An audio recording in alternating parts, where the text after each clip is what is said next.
Hey there, tech enthusiasts. Welcome back to our channel, where we break down the latest tips and tricks to make your digital life easier. Today, we're diving into something that's tripped up many Apple users: how to find or recover your iCloud password in 2025. With Apple's ongoing updates for better security, this process is now quicker and more straightforward than ever.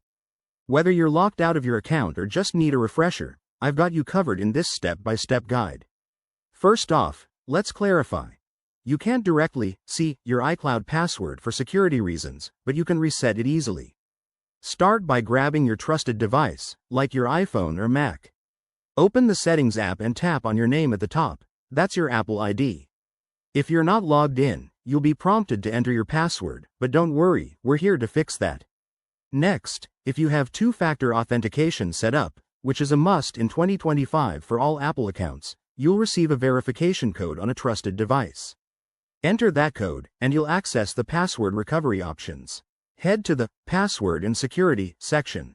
Here, you can choose to answer your security questions, use your recovery key, or verify via your recovery email or phone number. Apple has streamlined this for 2025, so biometric options like Face ID or Touch ID might even let you skip extra steps if they're enabled. Once verified, click on Change Password and follow the prompts to create a new one. Make it strong. Mix uppercase, lowercase, numbers, and symbols for the best protection. Remember, always log out of shared devices and enable two-factor auth if you haven't already. That's it, you've successfully recovered your iCloud password. This whole process should take less than 5 minutes, keeping your data safe and sound. If you run into any issues, Apple's support is just a click away.